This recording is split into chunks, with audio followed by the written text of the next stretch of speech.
Bonjour, je suis le docteur Amazou Nobu Andechi Aubin, docteur en sciences économiques, enseignant-chercheur à l'Université virtuelle de Côte d'Ivoire, responsable de suivi pédagogique du groupe du Master Business et Communication Digitale à l'Université virtuelle de Côte d'Ivoire et aussi responsable adjoint du groupe de recherche de l'unité de recherche Économie des réseaux, en abrégé ECORES.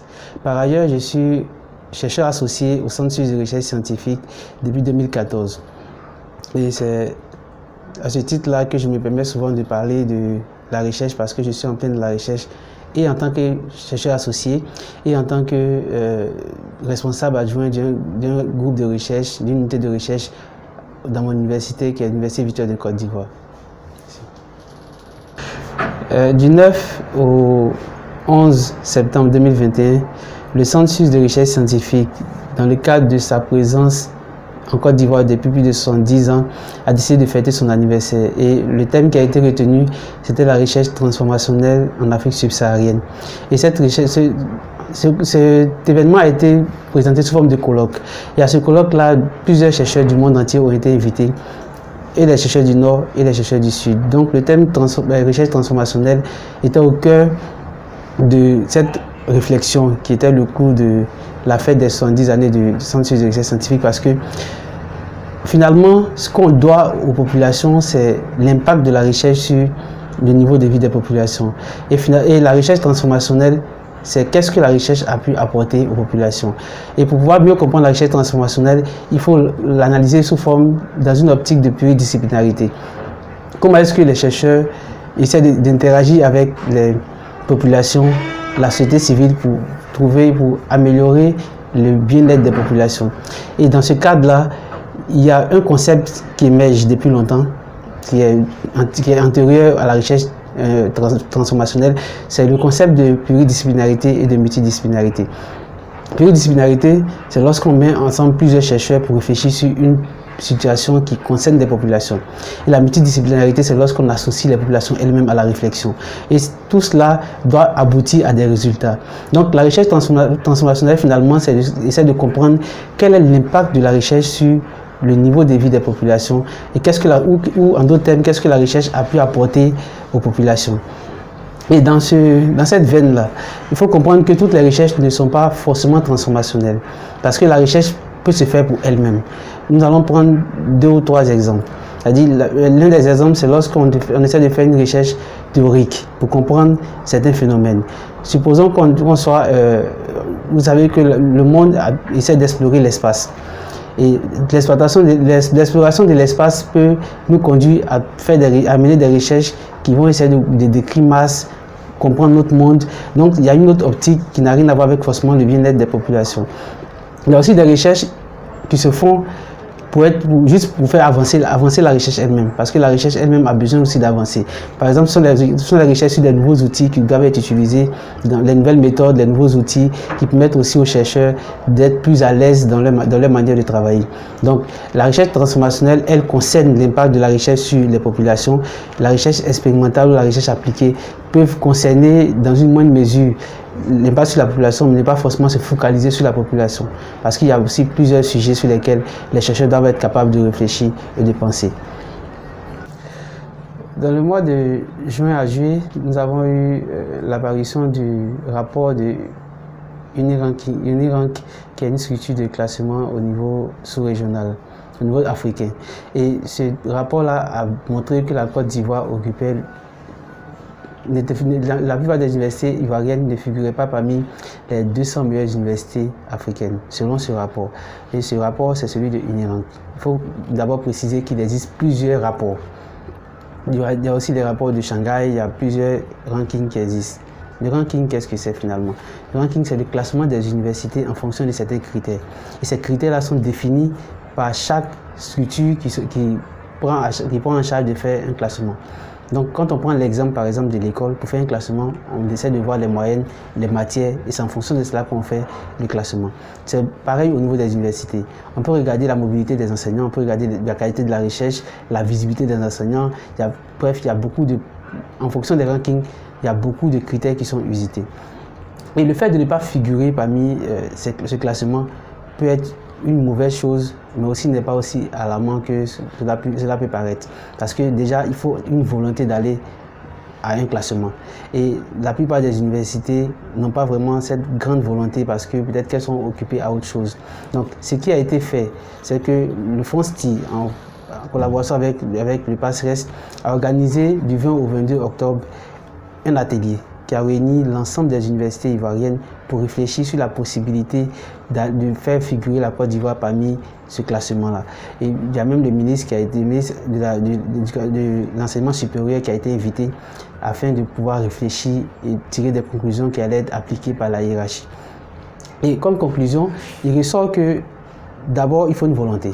Et cette volonté doit être prise par et le ministère et les universités en termes de management, en termes d'accompagnement de la recherche et même en termes de visibilité des chercheurs. Donc, lorsque cette unité sera mise en place, il faut une commission qualité pour suivre les indicateurs qui allaient être utilisés et choisir le type de ranking qui pourrait intéresser le pays. Mais en même temps, le ministre n'a pas manqué de dire que la meilleure manière, la meilleure stratégie, c'est de pouvoir réunir déjà un comité au niveau national, faire un classement au niveau national avant d'aller au niveau international. De toute façon, il faut comprendre que c'est un classement qui n'enlève rien à la qualité de l'enseignement ivoirien parce que les chercheurs ont aussi des compétences. Tout ce qui manque, c'est de pouvoir avoir la volonté et mettre en place les outils qui aideraient à figurer dans ces classements-là et surtout figurer en bonne place. Et l'une des choses qui a été remarquée, c'est que l'approche qui a été utilisée lors de l'atelier, c'est d'inviter toutes les universités qui figurent en de bonnes places, comme l'université du Sénégal, Cheikh Anta Diop, l'université Kizerbo du Burkina Faso, et essayer de partager l'expérience avec aussi les universités de l'Afrique du Sud, les universités du Nord. Et un chercheur même est venu du Canada, tout ça, pour échanger et puis voir quelle a été l'orientation chez eux, qu'est-ce qui a marché, qu'est-ce qui n'a pas marché. Vraiment quelque chose de salutaire qu'il faut finalement appliquer dans nos universités afin de permettre à nos universités d'ajouter la visibilité à la qualité du travail qui est déjà effectué dans nos universités. Il est un peu délicat de parler de la grève des docteurs parce que il faut comprendre qu'il va de l'honneur de personnes qui sont pères de famille, qui sont représentants dans leur communauté. Mais ceci étant, en tant que docteur, moi-même, on va essayer d'analyser les choses de manière objective. Il faut comprendre que le doctorat est déjà un diplôme. Le diplôme ne donne pas droit à une fonction. C'est-à-dire que l'université a pour rôle de donner le doctorat. Et avec le doctorat, on peut aller travailler dans plusieurs domaines, que ce soit les institutions internationales, que ce soit avec l'État. Finalement, on choisit le domaine dans lequel on doit partir. Donc, vu sous cet angle, il est un peu difficile de légitimer une grève qui tend à demander à l'État d'engager ou d'embaucher tout ce que est le doctorat. D'un autre côté, il faut comprendre qu'il y a un aspect social qui est important. Déjà, nous parlons de redorer le blason de l'école ivoirienne. Et l'élite de l'école ivoirienne, finalement, ce sont les docteurs. C'est le plus grand niveau que l'école puisse avoir en termes de diplôme. Et le fait de voir ces personnes-là, ayant fini le parcours, ne pas être employées, peut sonner comme une mauvaise image ou une mauvaise information donnée à la jeunesse qui comprendra que ce n'est pas la peine d'avoir la connaissance pour pouvoir venir finalement être chômeur. Donc, il y a un aspect social qu'il ne faut pas négliger. Et cet aspect social est d'autant plus difficile à comprendre, plus important que les docteurs qui sont en train de marcher ou qui décident de marcher ont produit un travail. Et ce travail-là, il a été accepté au niveau intellectuel. Et quand on voit tout ce qu'il y a à faire dans nos pays, on se dit qu'il y a finalement de la place pour tout le monde, pour toutes ces intelligences, pour tous ces intellectuels. Donc ce qui nous amène à la solution qu'on peut proposer relativement à ce qui se passe. La solution, c'est que l'État puisse prendre conscience que pour avoir le doctorat, il y a un travail qui est fait. Et ce travail-là est fait dans le cadre de la société. Il peut s'agir d'un travail en économie, d'un travail en sociologie, d'un travail en droit. Et comment est-ce que l'État peut capitaliser cela? L'État doit pouvoir capitaliser cela parce qu'il y a des personnes qui ont passé 3 ans, 4 années à étudier un phénomène. Et les ministères sont en déconnexion généralement avec le monde universitaire. Donc, il faut pouvoir aider ces personnes-là à apporter leur expertise dans tous les ministères où ils iront et pouvoir les embaucher si possible ou les prendre comme experts. Parce qu'ils ont travaillé sur des sujets qui retournent au placard alors qu'on est en train de réfléchir à chaque fois sur de nouveaux sujets. Cela pourrait régler le problème de l'embauche des docteurs, puisque c'est vraiment le diplôme extrême. Et la plupart de nos fonctionnaires n'ont pas vraiment ce diplôme-là. Donc, en termes d'expérience et puis la connaissance peuvent se réunir pour aider au développement de la Côte d'Ivoire.